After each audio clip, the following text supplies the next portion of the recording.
तो चलिए समझते हैं इस वीडियो में how to remain young forever. हर किसी के लिए लुक्स बड़े मैटर करते हैं, हर कोई जवान रहना चाहता है और ब्यूटी इंडस्ट्री भी बड़ी तेजी से ग्रो भी कर रही है। Everybody wants to look beautiful, अच्छी स्किन, अच्छे बाल, अच्छे गाल सभी चाहते हैं कि हो। और वैसे भी सोशल मीडिया पे एवरीबडी वांट्स टू फ्लॉन्ट।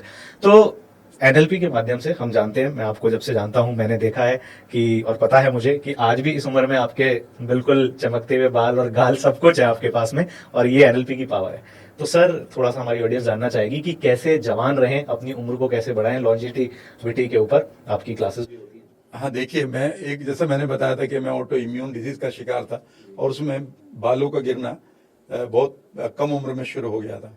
और जो बाल इस समय आप देख रहे हैं ये मेरे नेचुरल हैं एंड आई एम रनिंग 65, ठीक है ना। और आजकल तो यंग 18-19 साल के लोगों के बाल सफेद होने लगते हैं। हाँ, वो गड़बड़ कर रहे हैं, नहीं, मेरे भी कुछ सफ़ेद तो है, मेरे भी कुछ वो थोड़ा सा कलर करने पड़ते हैं बिकॉज मेरा काम ही ऐसा है, लेकिन ये है नेचुरल। मतलब ये इट्स नॉट ए विग, मतलब ये ग्रोथ है। और ये इसके पीछे का राज कुछ भी नहीं है, कुछ एक विजुअलाइजेशन है जो मैं धीरे धीरे कर लेता हूँ और अपनी टीम को भी बताता हूँ, अपने लोगों को बताता हूँ। देखिए, सिंपल सी बात यह है कि जब हमारे बॉडी के अंदर हमारी एक एक सेल को हमारे स्टेट ऑफ माइंड का पता होता है, हमारे स्टेट ऑफ माइंड का पता होता है।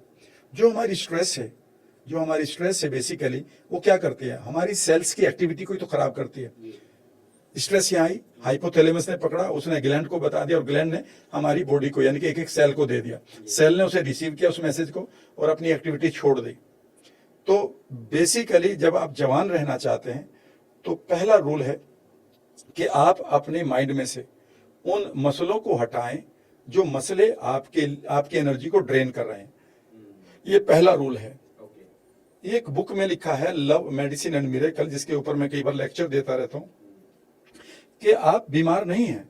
बेसिकली आपके माइंड में बिना मतलब के मसले भरे पड़े हैं, बिना मतलब की यादें, घटनाएं भरी पड़ी हैं और वो आपकी एनर्जी को ड्रेन कर रही है। आप उस ड्रेनेज को रोक देना। भाई, आप अपने जंगल में अपने फसलों को भरने के लिए पानी चला रहे हैं, लेकिन वो पानी एक तरफ से दूसरी नाली से बाहर जा रहा है और आपकी फसलें सूख रही है। तो जो मसले हैं आपके, उनको रिजोल्व कर लें, नंबर एक। दूसरा यह है कि हमारे पास एनएलपी के साथ एक और टेक्निक है जिसका नाम है न्यूरोप्लास्टिसिटी, जो मैं एनएलपी 2.0 में लोगों को पढ़ाता हूँ।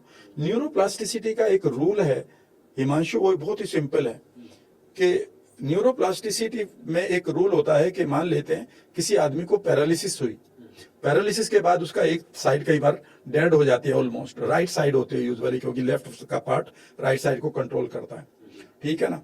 तो उसका हाथ वाथ काम नहीं करता है। वो क्यों नहीं काम करता? क्योंकि इस पार्ट को जो कंट्रोल करने वाला पार्ट था माइंड का, वहां पर बस्ट हो गया वो, और वहां पर नुकसान हो गया और वो खराब हो गया, अब वो है ही नहीं वहां पर। तो जो मेमोरी मेंटेन कर रहा था वो न्यूरॉन या ब्रेन सेल, वो डेड हो चुकी। अब ये क्या करे? तो यहाँ पर क्या करता है आपका जो फिजियोलॉजिस्ट है या डॉक्टर है, तो वो फिजियोथेरापी करता है। वो आपकी फिजियोथेरापी क्या करता है कि इस हाथ को बार बार घुमाता है, बार बार घुमाता है, आपको उस आदमी को बार बार चलाता है, आगे पीछे आगे पीछे आगे पीछे। तो माइंड को अचानक ये लगता है, रेस्ट ऑफ द माइंड को जो जिंदा है उसे ये लगता है कि इस आदमी के लिए ये एक्टिविटी बेहद इंपॉर्टेंट है। समझ गए मेरी बात? और वो इस एक्टिविटी को देखकर अपना एक पाथवे क्रिएट कर लेता है, एक नेटवर्क क्रिएट कर लेता है। और वो नेटवर्क क्या करता है कि वो यहाँ के अलावा वो कहीं जगह एक अलॉट कर देता है, क्योंकि हमारे पास तो 86 बिलियन न्यूरॉन है। वो किसी एक न्यूरॉन को इस एक्टिविटी के लिए अलॉट कर दिया। जैसे कि हमारी यूनिवर्सिटी में मान लेते हैं फिजिक्स पढ़ाने का अभी तक नहीं था, लेकिन मैं देख रहा हूँ यार 1000 बच्चे फिजिक्स में पढ़ने को तैयार हैं, तो मैं फटाफट क्या करता हूँ यार, ये एप्लीकेशन दो राज्यपाल को, गवर्नर को, और फटाफट यूजीसी से रिक्वेस्ट करो हमें फिजिक्स दे, और एकदम से वहां डिपार्टमेंट बना दो और इन लोगों को ले लो, क्योंकि नीड बढ़िया है। तो हमारा माइंड इस तरह से काम करता है, यानी कि अब वो आदमी धीरे धीरे इस काम को करने लगता है, ठीक है ना, क्योंकि उसको माइंड के साथ एक अलॉटमेंट मिल गया, माइंड के अंदर एक स्पेस मिल गया। अगर यही चीज आप समझ लो तो कितना अच्छा रहे। मैं लोगों से अक्सर कहता हूं कि यार तुम विजुअलाइज कर लो, तो कई बार लोग कहते हैं यार वो इसके पीछे कोई साइंस नहीं है। मैं ये कह रहा हूं कि पहले चिड़िया उड़ी या पहले हवाई जहाज उड़ा? भाई, हमने हवाई जहाज को उड़ना तो 125 साल पहले ही तो सीखा है। चिड़िया तो उससे पहले उड़ रही थी। तो साइंस पहले आई कि पहले से वो एक्टिविटी आ रही है, एक्टिविटी चल रही है। तो आज का मिरेकल हो सकता है अगली जनरेशन के लिए साइंटिफिक फैक्ट बन जाए। और अभी साइंस इवॉल्व नहीं हुई है, लेकिन एक चीज तो पक्की बात है कि अगर आप किसी चीज को विजुअलाइज करते हैं तो आप उस ब्रेन को वो चीज दे देते हैं, मान लेते रियलिटी दे देते हैं। कि अगर मैं आपसे कहूं कि क्लोज योर आइज और इमेजिन करो कि यहाँ पर सामने आपके बहुत स्वादिष्ट खाना रखा हुआ है, आपने प्लेट उठाई और मुंह में डालिए और मुंह में पानी आ गया, इसका मतलब यह है कि आपके ब्रेन ने उस एक्टिविटी को रियल मान लिया। तो आप ये भी तो सोच सकते हैं कि आपकी जो हेयर रूट है वो आपकी आई मीन पूरी तरह से फीड ले रही है, खाना ले रही है आपकी बॉडी से, रेड ब्लड सेल्स उनको खाना दे रही है, वो ताकतवर हो रही है, वो बालों को ग्रो कर रही हैं और बालों की जड़ों को तेज से पकड़ रही है। जो बाल गिर गए हैं इमेजिन करो वो वापस आ गए हैं। मैंने इतनी एक्सरसाइज कराई है एंड यू वॉन्ट बिलीव कि ये लोग हंसते हैं यार इसमें क्या है, अरे करके तो देखो एक बार, आप किसी भी अंग पर ये बात करके देखिएगा। मैं आपको एक छोटा सा एग्जांपल बता रहा हूं, ये तो साइंस के लिए फिर तो आप मान ही जाएंगे।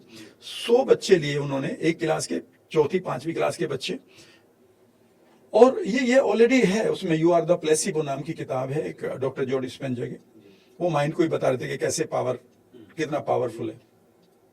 और उनके आगे उन्होंने पियानो रख दिया 50 के आगे, उनसे कहा कि ये सारे गामा पादा निशा है, इन्हें आप इस टोन में बजाएंगे, ये इसका सारे सा सारे रे का जो है, ठीक है ना। और दूसरे 50 बच्चों का जो ग्रुप बनाया गया, उनको कोई पियानो नहीं दिया गया, उनसे कहा है कि ये बिल्कुल नोट है ऐसे, और इस पे सा आएगा, इस पे रे, इस पे गा, और इस तरह से आपको को करना है और ये विजुअलाइज करना है।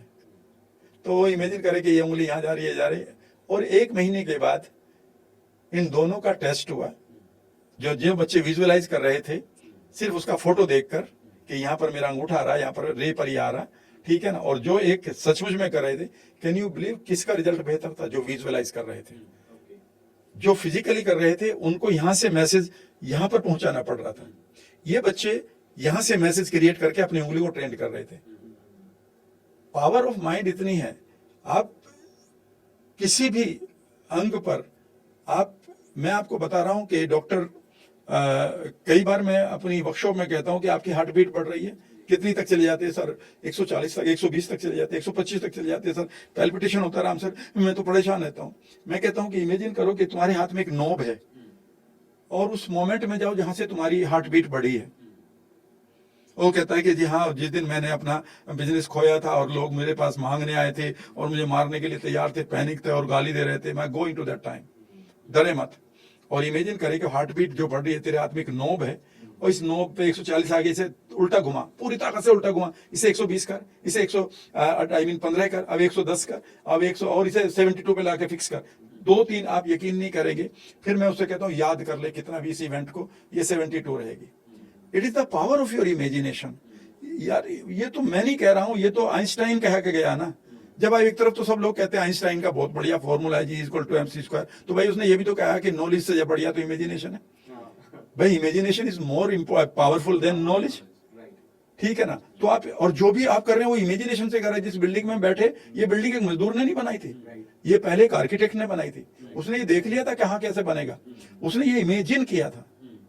यानी कि जो, और आपका माइंड टोटल इमेजिनरी है। आपके पास जो इवेंट थी पास्ट में वो तो चली गई होके, उनकी इमेजेस आपके पास है, इसलिए इसको इमेजरीज कहा जाता है कि ये इवेंट इमेजरी है। और इमेजरी का मतलब है कि ये इमेजेस में पड़ी है, और इमेजेस में 2 चीज पड़ी है, एक तो साउंड और वो पिक्चर्स। कमाल की बात है कि एनएलपी, न्यूरोप्लास्टिसिटी, हार्ट कॉन्शियसनेस जैसी टेक्निक से आप इनको कभी भी चेंज कर सकते हैं। You can change your brain.